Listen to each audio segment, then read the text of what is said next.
बड़ा तनाव है, क्यों पालना चाहिए?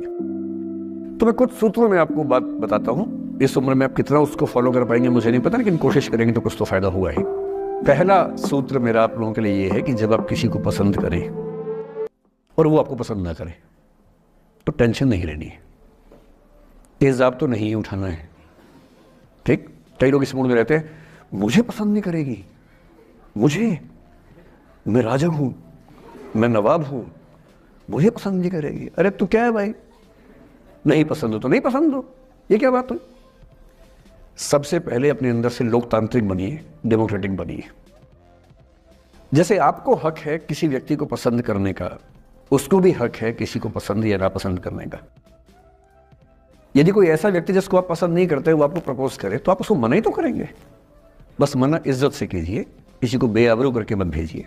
ये नहीं कि अच्छा तुम शीशा देखा है कभी, रुको रुको आईना मेरी जेब में लो, ऐसे नहीं करना है।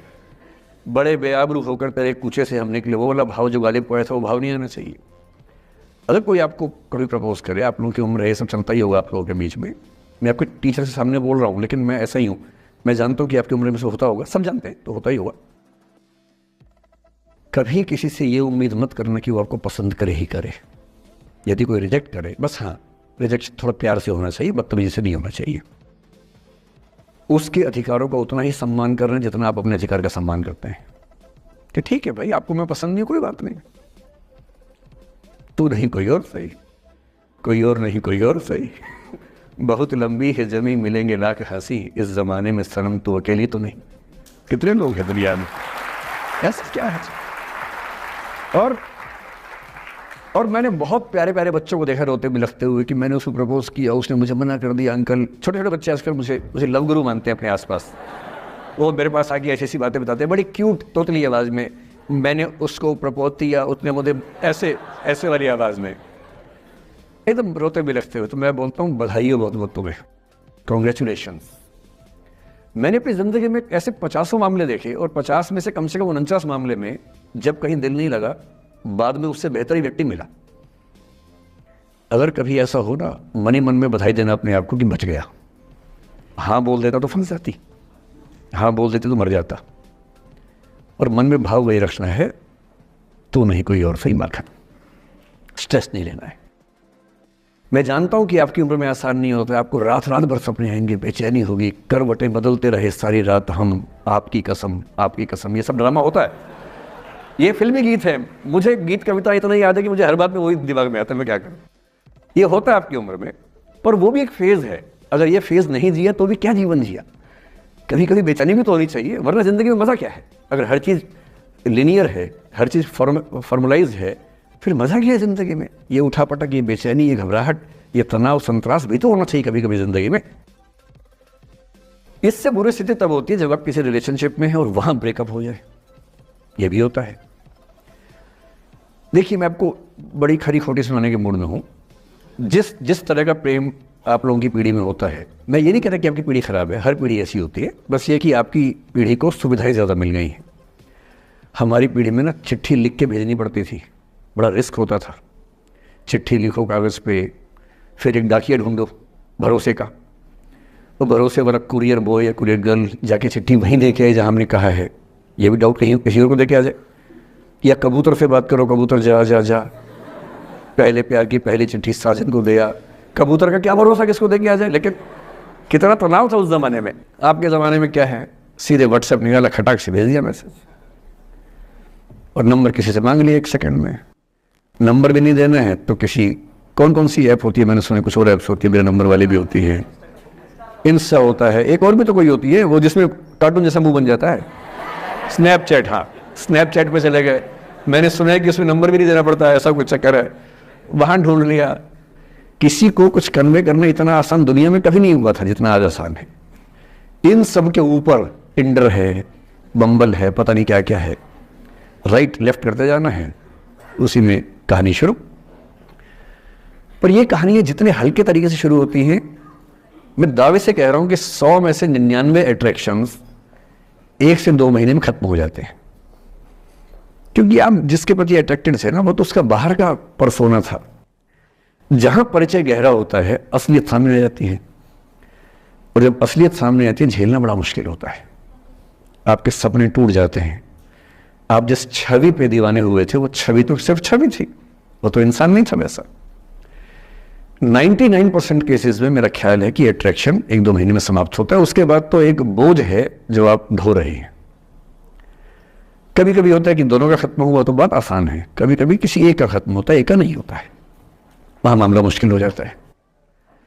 तो ऐसा हो सकता है आपके जीवन में कि दूसरा साथी आपका ये कहे कि भैया देखो, मैं तुम्हारे साथ कुछ महीने से हूं पर मुझे अब अच्छा नहीं लग रहा, मैं ब्रेकअप करना चाहता हूं। मैं आपसे ये निवेदन करूंगा कि ये मान के मत चलना कि उसने आपको धोखा दिया है, क्योंकि बच्चे तुरंत उस मुद्रा में आते हैं, अच्छा अब मैं कुल्हाड़ी उठा लूंगी, अब मैं तेजाब उठा लूंगा, तूने मुझे धोखा दिया है, तूने मुझे चीट किया है, you are a cheat, you are a liar, you are a पता नहीं क्या क्या। पता इंग्लिश में गालियां बड़ी सुंदर देते हैं बच्चे। मैं ये कहना चाह रहा हूं कि इस बात की संभावना मान के चलिए कि हो सकता है कि आपके साथ 2 महीने रहने के बाद सच में उसको ये लग जाए कि आपके साथ ट्यूनिंग ठीक नहीं है, या आपको लग जाए कि आपकी ट्यूनिंग उस व्यक्ति के साथ ठीक नहीं है। और किसी मुर्दा को अपने पास पकड़ के रखना उसका मजा नहीं है। आप किसी को बांध तो लेंगे, पर जब उसका दिल आपके पास है ही नहीं, दिल विहीन लाश अपने पास टिका के रखना, एक मुर्दे को बांध के रखना, इससे बेहतर है जाने दो। बांधना नहीं, बांधते वो हैं जिनमें असुरक्षा बहुत ज्यादा होती है। उस असुरक्षा से बचने का उपाय खुद को बेहतर बनाना है। आप इतने बेहतर हो कि आपको चाहने के लिए हजारों लोग हो। क्यों आप इतना डिपेंडेंट होते हैं कि इस एक व्यक्ति के अलावा मेरा कोई है ही नहीं दुनिया में? ऐसा क्यों सोचना है? और ऐसे ही मामले में ये करना है वो अफसाना जिसे अंजाम तक लाना ना हो मुमकिन, उसे एक खूबसूरत मोड़ देकर छोड़ना अच्छा। और खूबसूरत मोड़ कैसे होगा? अगर कोई जाना चाह रहा है तो आपके पास 3 ऑप्शंस हैं। एक, ना उसको अच्छे से बात करे ना खराब से बात करे, न्यूट्रल होके जाने दे। एक, उसको धमकी दे, बर्बाद कर दूंगा, छोड़ूंगा नहीं, तो निकल के देख घर से, तेरे एड्रेस पता करवा लूंगा, मेरे साथ 50 दोस्त हैं, मेरे सारे आवारा हैं, सारे बेरोजगार हैं, सारे कुंठित लोग हैं, सारे गुंडे मवाली हैं, उनका धंधा यही है, तेरे पीछे छोड़ दूंगा सबको। एक ही तरीका है। और तीसरा ये कि ठीक है यार, ऑल द बेस्ट, जा सिमरन जा, जी ले अपनी जिंदगी।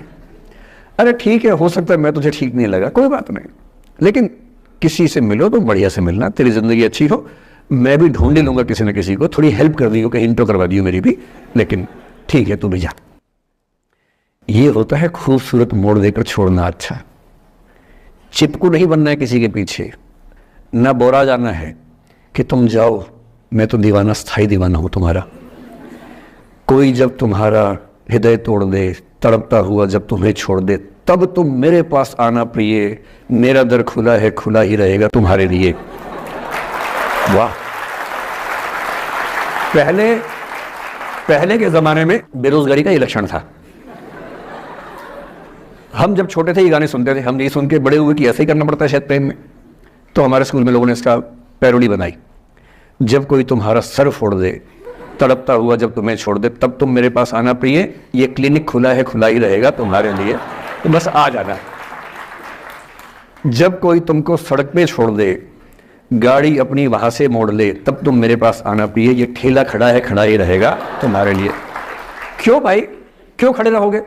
बेरोजगार हो क्या? अरे ठीक, जा सिमरन जा, जी ले, और मैं भी जा रहा हूं जीने के लिए।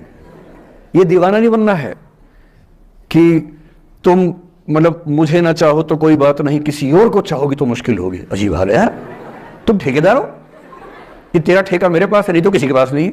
अजीब हाल है। अरे ठीक है भाई, उसकी जिंदगी है, जीने दो उसको। क्यों किसी की जिंदगी में इतना हावी होने का प्रयास करना है? जब आप नहीं चाहते कि आपकी जिंदगी में कोई हावी हो, आप क्यों किसी की जिंदगी में इतने हावी होंगे? और जब बहुत दर्द हो ना, हमेशा दूसरे के पर्सपेक्टिव से भी सोच के देखिए कि उसको ऐसा क्यों करना पड़ा। क्या पता कोई मजबूरी हो, कभी कभी